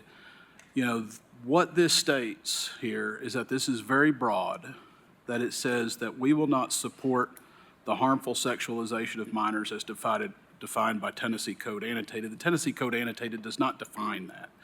It defines other forms of, it defines adult entertainment, sexually oriented material, but it doesn't define that. So it's a very broad thing, and as we discussed last week during our meeting, by Commissioner Lee's own admission, that this would almost become we would be a morality police of everything coming to commission. Does this violate it? Does this violate it? And every month we could be having things come to commission. Yeah, that concerns me quite a lot. You know, you've got to be very, very specific with this. And, you know, for instance, I mean, if we defined it by saying, you know, child sex trafficking, that's very specific. But I don't think that there's any organizations in Knox County that we support that support child sex trafficking. So I think this is very broad. We become the moral police. And, you know, I don't think that, you know, and we have Thanksgiving coming up. And, you know, people are coming to my house for Thanksgiving dinner. And if there was somebody of the LGBTQ community in the other room at your house, they are not asking you to change what you're serving. They're not asking to steal the food from your table. They're just merely asking for a seat at the table. Thank you. Commissioner Russell? Yes, ma'am. This is very difficult for me to speak. I think after several months, you guys know that probably I'm the only time I ever speak is pretty much when I'm called on or have to vote. But this is a topic that is important. I will start out by saying that at my Thanksgiving dinner table will be my niece who is gay, my niece who is getting ready to get married to a gay woman. And I love her, and she loves me, and you would have to go through me to get to her if you were trying to harm her. But that being said, she does not discuss her sex life with me, and I don't discuss mine with her. She doesn't want to hear about my 60-year-old sex life. So, and that's the fact that our society has gotten to this depraved situation where we have to talk about sex and who we're having sex with. It's ridiculous. I am going to vote for this, not because I'm offended by gay people. I will have gay people at my table that I love more than a lot of heterosexual people. But I don't want children to be exposed to what goes on at these shows, just like I don't think children should go to Hooters, but we don't give grant money to Hooters. Okay, so if somebody wants to take their children to Hooters, that's their right. If they want to take them to see things, that's their right, but we shouldn't give grant money to it. And if you wouldn't give grant money to Hooters, you really shouldn't give it to the others. Thank you. Thank you. Commissioner Jay? Thank you, Madam Chair. Continuing from our discussion last week when we had our agenda review, I had a lot of questions, and many of the commission didn't as well. And they were really pointed questions. They were very specific. And Commissioner Lee, you couldn't make the case. You brought up the accusations, but you couldn't make the case. And I'm going to tell you why I'm going to vote against this. First and foremost, the resolution is too vague and too interpretive. It is. It's based on what your thought is and what your perception is instead of what the law is or what this body has acted upon. And we sat there very pointedly and we asked our law director, has any Knox County money been used in violation of Knox County law? And he said no. And we asked what specific light items, and that couldn't be provided. And I'll point out, the last 2 budget seasons, Commissioner Lee, you have approved the Knox County budget for 2 years without a single question. And even when this was talked about last year. So it doesn't pass the smell test to me. I'm also going to vote against it because I think it has real unintended consequences that will harm children in Knox County if we pass it. And I said this last week. Knox County funds significantly one particular organization, Child Help, which I think is one of the most important nonprofit organizations in our town, that they do help protect children every day. They help curb sexual abuse of Knox County minors, and they put away the scumbag predators with the help of the DA every single day. And they do amazing work. And they are concerned that passing this resolution, if interpreted by some people, may jeopardize their education programs in our public schools. That's a massive, massive potential harm. And I'm not gonna support that. I think that when these types of things happen, the unintended consequences are almost never thought of. It's all about how do I prove a point? And I think that's not what we do here on County Commission. You know, I also have a real hard problem with this because I think it was just revealed. I think, Commissioner Lee, I think you just revealed the actual intended consequences of this, which is political ammunition. You essentially gave a threat to this commission. If you don't support me, good luck in your next campaign, because this is going to be twisted by my political operative and the people who want to defeat you in office. And guess what? That doesn't do anything to help protect children in this community at all. And I take real offense to that. And I also take real offense to coming here because in 2019, Commissioner Lee, you represented and defended in court Eric Elliott, convicted of 2 counts of raping a child, age 15. So if it's okay professionally, you go represent child rapists. Don't come lecture us now on child protection.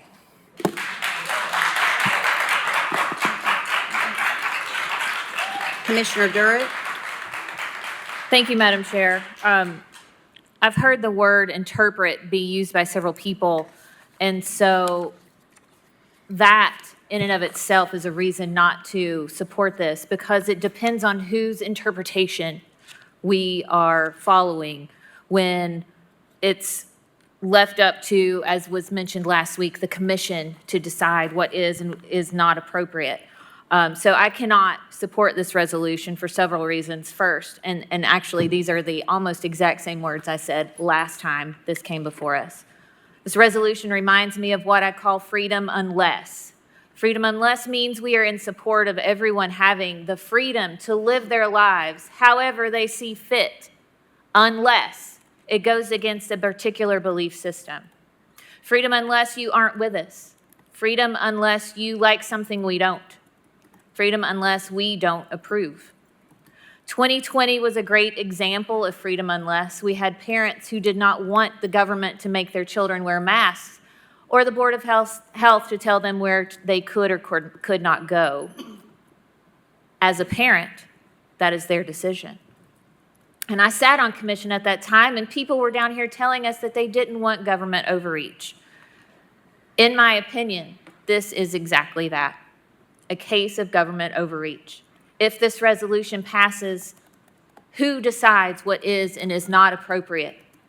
Do we start making house visits to 60,000 plus children to make sure their parents aren't allowing certain shows, movies, video games? Do we allow them to let their children have these where there's so much access to any material that's so much more sexually explicit than anything you can find in a Knox County library? Do we go after Monday Night Football because of the unnecessary skin shown by the Dallas Cowboy cheerleaders? Do we not allow children at restaurants where servers wear uniforms promoting their figures? Are these things okay and others aren't? Freedom unless. Secondly, this resolution is incredibly broad. For example, it includes the words activities, but there's no clarification on which activities would violate the innocence of children. This resolution, if passed, could be used as a gateway to prohibit freedoms of various groups of people with different beliefs. I may think something is appropriate while someone else does not. Freedom unless. Third, we should continue to support organizations like the Community Coalition Against Human Trafficking, the Helen Ross McNabb Sexual Assault Center, the Family Justice Center, court-appointed special advocates, Child Help, and countless others who are already in the community working to fight the sexualization of children. But instead, we are here wasting time on a politically charged resolution that targets a specific group of people who may not be viewed in a positive light by others who live their lives differently. Freedom unless. Finally, being a public servant means that we act in the public's interests and not our own. We are elected to our seats to represent all residents of our district, not just the ones who agree with our personal beliefs. As I stated last week and will state again, my beliefs are my own and yours are yours. It should not be freedom unless. It should simply be freedom. Thank you. Thank you. Commissioner Frazier? Thank you, Madam Chair. Most of you who know me, you know that I'm very policy and procedurally minded. So I might approach this a little differently, but I really do try to look at things responsibly from a reasonable, fact-driven perspective and with the full understanding of Commission's scope of authority. I understand Commissioner Lee's intent and appreciate her perspective as well as the other perspectives that have been shared here. However, no matter where you fall on this topic from a procedural standpoint, as the resolution is currently written, it limits the body's ability to fully consider and vote on the allocation and reallocation of funds because it's absent of very necessary specific information needed to make responsible financial decisions. It doesn't provide specific information regarding funding amounts, budget line items, funding sources, or funding recipients, all of which, as I stated, this is critical information that I need to consider a vote as important as this. And so for that reason, I cannot support this. Commissioner Lee? Did you call me? Okay. Yes. Thank you, Madam Chair. I need to address Commissioner Jay on his comments. First of all, I didn't represent Eric Elliott. Second of all, I represent a lot of poor people in this community that are of every race, sexual orientation, not because what they're charged of I believe that's okay to do.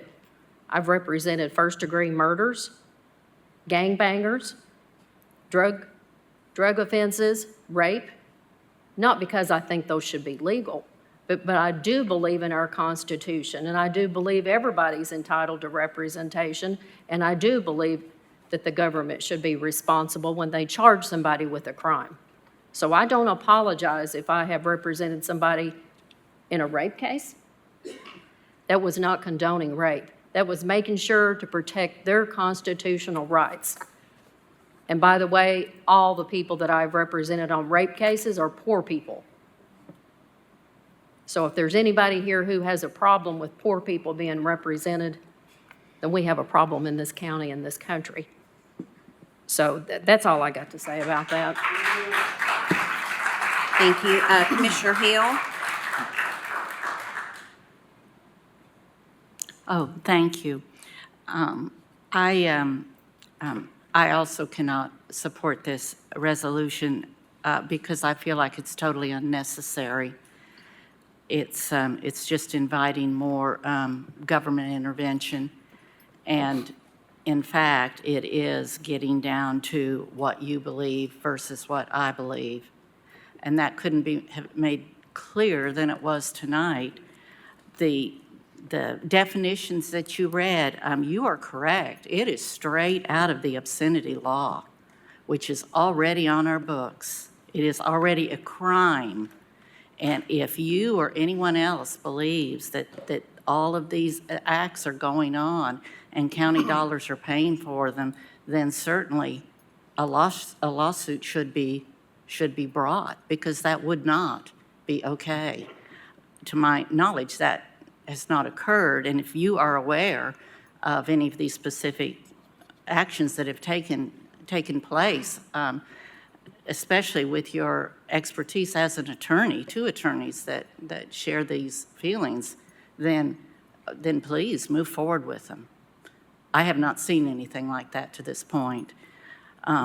This matter of interpretation, just tonight when a speaker came up and brought her books, that first book, I believe the name of it was Having a Baby.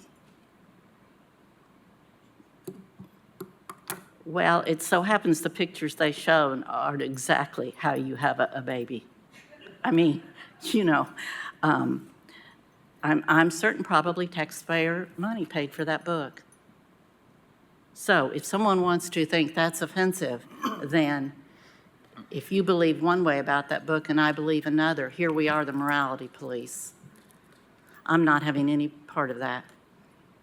If you think offense has been made under this law, then file under the obscenity law, which is a crime, please, and take it forward. Beyond that, this resolution is totally unnecessary. Thank you, Commissioner Hill. Commissioner Thompson? Thank you, Madam Chair.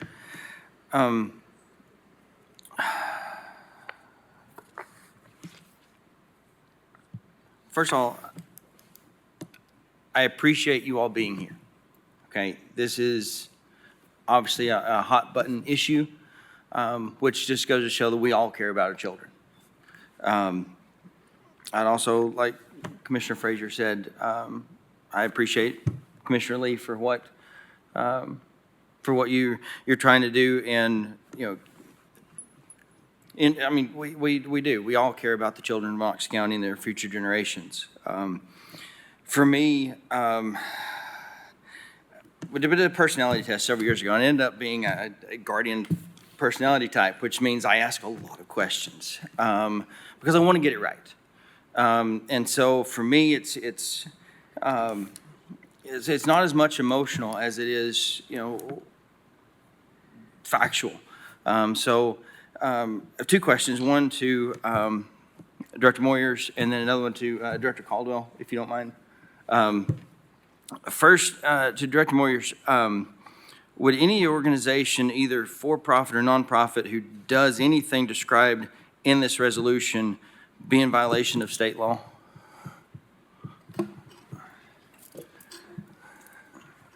Honestly, Commissioner, I don't know. And the reason I don't know is that while the resolution references a number of definitions that are found in Tennessee's obscenity law, what is prohibited by this resolution is any act or program that tends to sexualize children. There's not a definition for that. And so it is difficult for me to say because I don't know what it means. It's one of those terms that could mean any number of things to any number of people, but there's not a specific definition in Tennessee code for sexualizing children, and there's no definition given in this resolution for that. And so I do think that if we were funding obscenity, yeah, it would be an issue. But obscenity is defined in those statutes. They all go back to the test that was enunciated by Miller versus California back in, I think, the 1980s, and it's been the test that we've had for a long, long time. But the Supreme Court, in setting forth that test, said that the safeguard and the decider for what acts or displays are obscene is the jury system, with all of the protections that it sets forth, with defendants having presumptions of innocence, having able legal counsel, and all the rest of it. But that's for obscenity. And like I said, you ask me honestly, I mean, we can all think of things that we wouldn't want our kids exposed to. But But when you say to me, what is the definition of sexualizing children, I do not know. And I don't have anything that I can refer to that would give me a working definition that I could then look at a program or a display and say, that runs afoul of this resolution. Okay, thank you. And so the second question is, does this resolution have any component in which a violation of state law would trigger an action by this commission to then subsequently withdraw any and all funding from that organization? So if there was a violation of state law, does this resolution do anything to trigger an action by us to then pull funding? The resolution just says broadly that no county funds or personnel will be utilized in any program or display or activity that tends to sexualize children. Again, there's no enforcement mechanism, which gets to your question. Mm-hmm. There's nothing that says if this happens, we spring into action and we reverse a budgetary line item, we take funds away from the organization that's offended the resolution. I'm honestly not sure how it would work as a practical matter, just the nuts and bolts of it. Okay, thank you very much. And then Director Caldwell, the question for you would be, are any current or potential recipients of county funds, would any of those be potentially in violation of the state law referenced within this resolution? Excuse me, Chris Caldwell, Knox County Finance.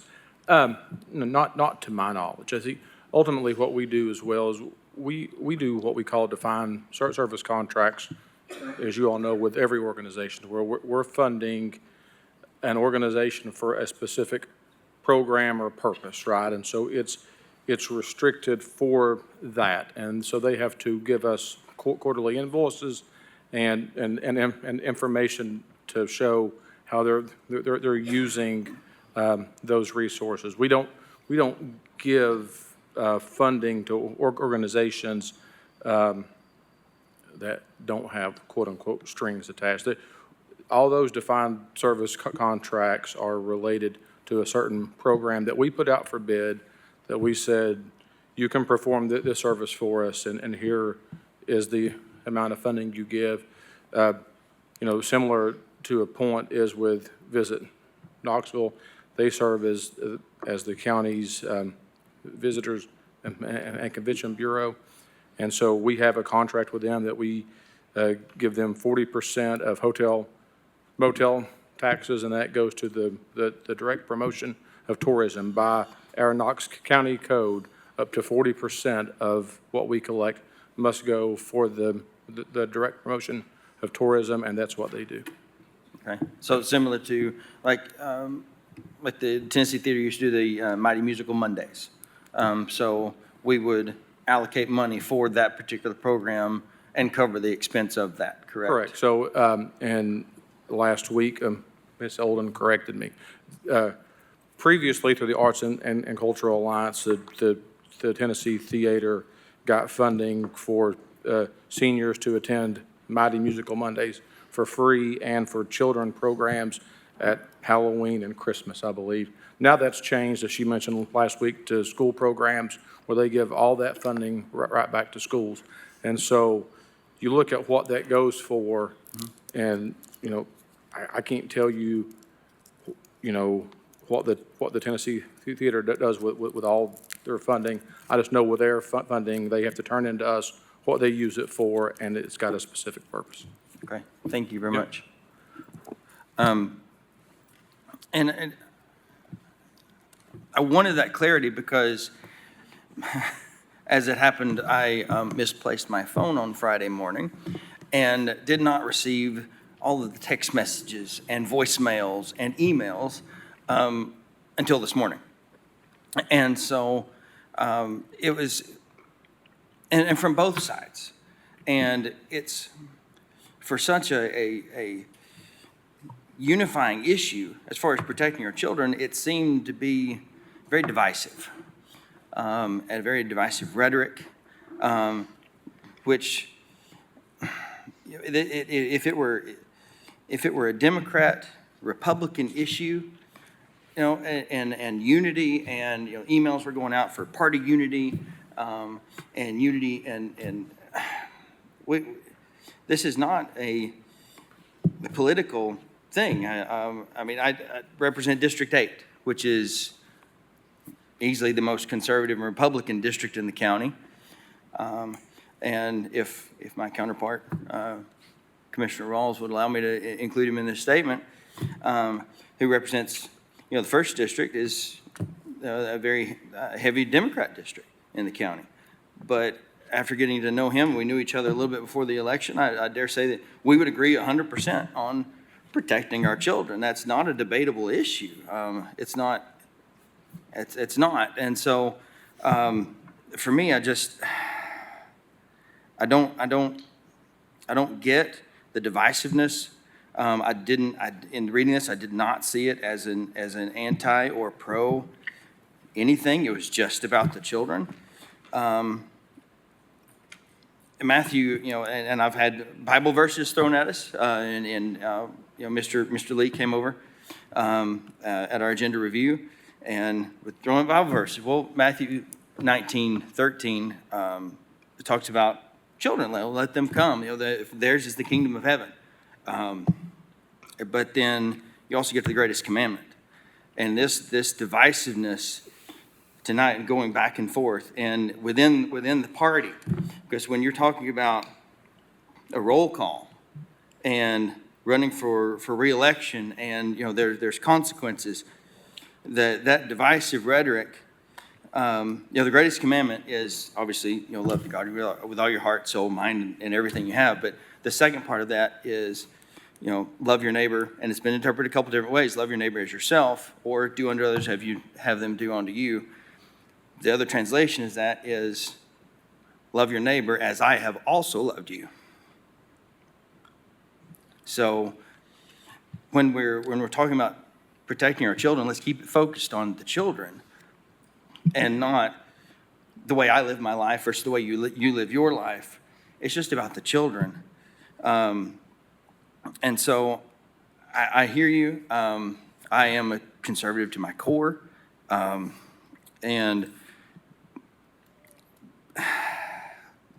I do my own research, and in doing so, I'm not in favor of this resolution, just mostly because of the lack of enforceability, the ambiguity, and the divisive nature that's been created by it. And I appreciate everybody coming, and I believe this commission, moving forward, you know, will always fervently defend the future generations of this county. Thank you. Thank you. Commissioner Fox? Thank you, Madam Chair. I think this resolution can be described as aspirational, and you start out with a vision. You know, I've not ever been a part of a corporate body, but haven't been self-employed since 1995, but you start out with a vision statement or aspirational statement, and then you fill that in, you flesh that out with additional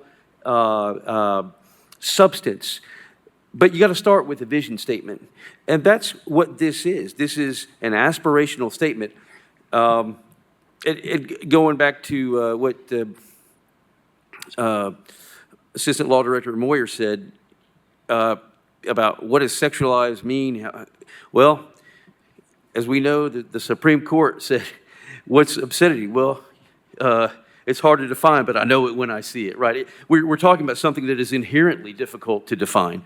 But you start out with a vision statement, and then you come along and you hash out, okay, how do we substantively describe this? So that's what I characterize this at. And I don't understand. I think it had what Commissioner Thompson was saying of this. Things have gotten out of hand. I agree, Commissioner Thompson, because I don't even see how, like, freedom, for instance, could be associated with this, because or how freedom could be associated with this expenditure of government dollars. Like, that's to me is a non sequitur. People are free to take their kids to Hooters if they want. People are free to take their kids to a pride parade if they want. I don't think either one is prudent. But, depending on how old the child is. An 18-year-old child could actually make that decision themselves. But that doesn't have anything to do with whether or not Knox County should spend money on things that sexualize kids. So I just don't see the connection there. Lastly, I do want to address something we discussed last week, and that is this idea, well, the funds, from Knox County, say, to Visit Knoxville, they went to support these programs, and they didn't go to support this other program, and, Visit Knoxville did provide money to Tennessee Theater. But really, at the end of the day, that is a shell game, because it's two pockets of the same entity. So if you give money towards some programs, that just enables whatever entity it is to then, in effect, subsidize expenditures on other programs. So it's an indirect support of an organization. And what this aspirational resolution does is it says you cannot directly or indirectly support things that sexualize children. So again, it lays out a standard that we can come behind and fill with substance, but it begins to alert third-party recipients as well as government this county's agencies that they need to start paying attention. So, thank you, Madam Chair. Thank you. I'd like to make a statement. I made some statements last week, and I gave facts of the library. I gave facts of other issues, and I'm glad that Director Moyers spoke to the fact that we are not breaking state law.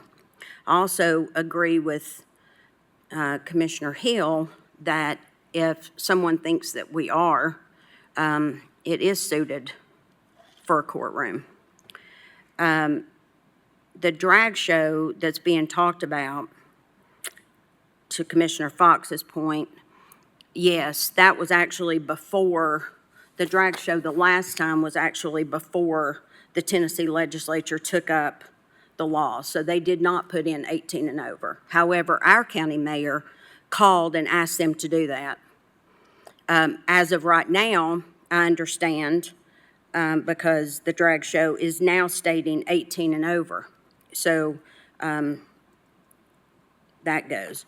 My question the other day were, if the Tennessee Theater, which is a monumental theater, which, by the way, is how my father got in his business of running all the theaters in Knox County 30 years ago, has one show that Knox County does not fund. Okay, we don't fund the drag show. We fund two programs, one for the kids and one for the seniors.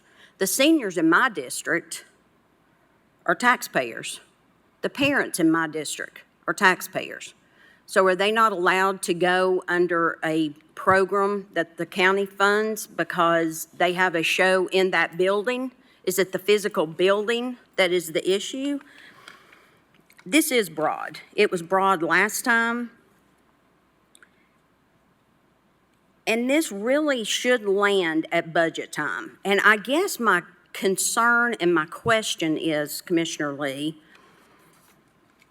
is why was this not brought up during budget time to the mayor's office, to Chris Caldwell, to this commission, as an amendment to Visit Knoxville, Tennessee Theater, the Muse, the Zoo? These are everything that I've seen all over social media. I'm sure that there's more. Why wasn't it brought up at that time? Madam Chair, I'll tell you exactly why, because this commission previously would not support this, so there was no need to bring it up because this body had already turned it down. Okay. Where did this resolution arise from?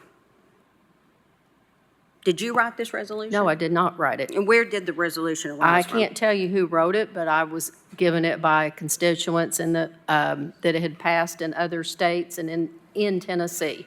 It did not pass in Sumner County, however. According to the law director, it did. No? I believe it did. I haven't been able to find strong confirmation of that, but I believe it did. I have been told that it did not. According to the law director in Sumner County, it did, which is Steve Weiner. Okay. So with all of that being said, I'm a very proud Republican, have been all my life.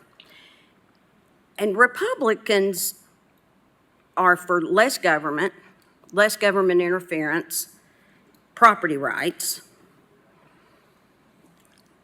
is where I stand. I have a district, like we all do, of 55 to 60,000 people. They are not all Christians. They are not all straight. They're not all white and black, and they're very diverse. And when I took this position and raised my hand to do my job as a county commissioner, that was to represent my district. Now, there are things that I don't agree with everybody. I don't agree with my husband 100% of the time. But I have to represent the people of my district. Now, this will be used against me later to say that I'm not protecting the children. That is not a fact. But there are places to do this. Budget time is to do this. We are in the middle of a budget cycle. And I still believe that Commissioner Lee could have gone to the mayor and talked to him with her concerns. That hasn't happened. Do I believe that is political? 100%. And you just proved it when you threatened everybody who's up for re-election. I don't take kindly to that. And I also work extremely hard for my district, for everybody in my district. So that didn't go over well. I'm not sure how you anticipated it, but it didn't land the way that you had anticipated, I don't believe. So I'm not supporting this. And I will be able to stand on what I believe and be able to look at my constituents and say, we as Knox County are not promoting sexual irreverence to children. The law director has said it. We're not doing it. And if somebody believes that we are, then they need to file a lawsuit. So that's where I stand on this. I believe with no other discussion, we have a motion on the floor and a second, and we will take a roll call vote on this. Starting one, please. Commissioner Rawls? No. Commissioner Durrett? No. Commissioner Oster? No. Commissioner Jackson? Nay. Commissioner Russell? Yes. Commissioner Hill? No. Commissioner Lee? Yes. Commissioner Thompson? No. Commissioner Fox? Yes. Commissioner Jay? No. Commissioner Frazier? No.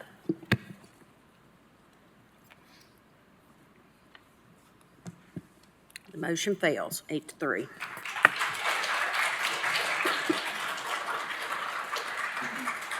Next item, please. Item number 31, R-24-11-904, to observe Operation Greenlight for veterans in Knox County. Do I have a motion? Motion to approve. Motion by Commissioner Lee. Second. Second by Commissioner Rawls. Any discussion? All in favor? Aye. All opposed? The ayes have it. Next item. Item number 32, Resolution R-24-11-905, approving Amendment 1 to a grant contract with the Tennessee Department of Mental Health and Substance Abuse Services for the Knox County Juvenile Court to continue to provide an evidence-based safe baby court in Knox County, which grant contract extends the term to end June 30th, 2025, and increase the maximum liability of the state under the grant contract by $100,000 for a total amount of $600,000, no local match required. Do I have a motion on the floor? Motion to approve. Second. Who was that? I'm sorry. I seconded. Okay, I'm sorry. Motion made by Commissioner Jay, second by Commissioner Fox. All in favor? Aye. Any discussion? All in favor? Aye. All opposed? The ayes have it. We have no ordinances, no public forum. Other business, there's a couple of reminders for December. All agenda items must be submitted by November 25th. Please note that.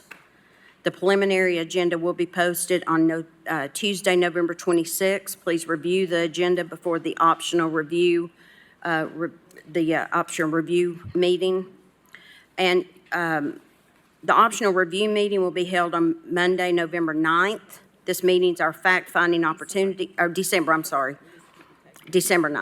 This meeting's our fact-finding opportunity to bring questions for staff and other commissioners. If your questions have been answered to the conclusion of that meeting and you have no further concerns, the item can remain on consent.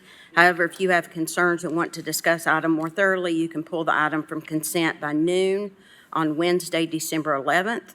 If you have no concerns with the agenda at all, you do not need to attend this meeting. This is why it's optional. Our regular commission meeting will be held Monday, December 16th. Please consider wearing festive attire. More details to come with that. Do anybody else have any? Commissioner Jay. Thank you, Madam Chair. Remind all of our commissioners, we do an annual program here that is really very important and very successful called the Junior Commissioner Program. This body, several years ago, instituted this that we have kept as an annual tradition. It is a civics youth leadership program, and it begins this week. You will be getting information tomorrow to help promote that to your constituents and your district. It is open for high school juniors and seniors in public, private, or accredited homeschool programs and for Knox County residents. Junior Commissioner applicants will go online starting on Wednesday, and the portal will be open, and those applications will be live where people can apply. They can either choose to apply to be in the junior commissioner for the district they live in, the junior commissioner for the district in which they go to school in, which sometimes is different, or the junior commissioner for one of the two at-large positions. You cannot apply for, you can only apply for one. You got to pick one. But we will give you materials to put out via social media, via your emails and websites, and your constituent newsletters. The application period will be open through, I believe, December 21st, I believe. Is that right? It's right before holidays. And then when the application closes, you will all be sent your junior commissioner applications for just your applications. So they won't come in real time. We hold them back. We'll communicate with you about how many have come in so you can continue to spread the word. And then over the holidays, you'll go home, review those essays and applications, and you will choose your junior commissioner. That junior commissioner will begin to join us as the class of 2025, starting in January, and will work alongside you for 3 months, sit beside you, vote beside you, argue beside you, and go to community events beside you and learn how important local government is and how important your roles and responsibilities are. It is a great program. We've had great success the first 2 years. Third year is always going to be the best. So I encourage you to please get involved and encourage people that you know in your community to pass the word out. It is a direct correlation between how hard you work to promote it and how many applications you get. And sometimes we have had commissioners that have gotten 1 application, and some have gotten 21 applications. So it is on you to help us spread the word. It's a great program, and we really appreciate your support of it. So thank you very much. Commissioner Jay, thank you for that program. And also, and I don't want to step on your toes, but I would like to just encourage commissioners to make sure that they do have a community meeting or something that they are doing with their junior commissioners, because that's really important for them to understand what we do outside of this. Commissioner Fox? Thank you, Madam Chair. I just wanted to go over the dates again. I must have missed it, but we're having our regular commission meeting on December 16. Yeah. Yes, Okay. When are we having the zoning meeting? I think I must have missed that. the 9th. The 9th, Uh-huh. okay. But the agenda for either one of those is due on November 25th? Okay, thank you. Yeah, thank you. Commissioner Hill. Just want to give kudos. I have two of my Leadership Knoxville buddies sitting out in the audience, and they came in, and they have lasted through this whole thing. So it's quite a education for them tonight, I think. Thank you for coming. It is. Thank you all very much. I just want to wish everybody a happy Thanksgiving and a wonderful holiday season coming up.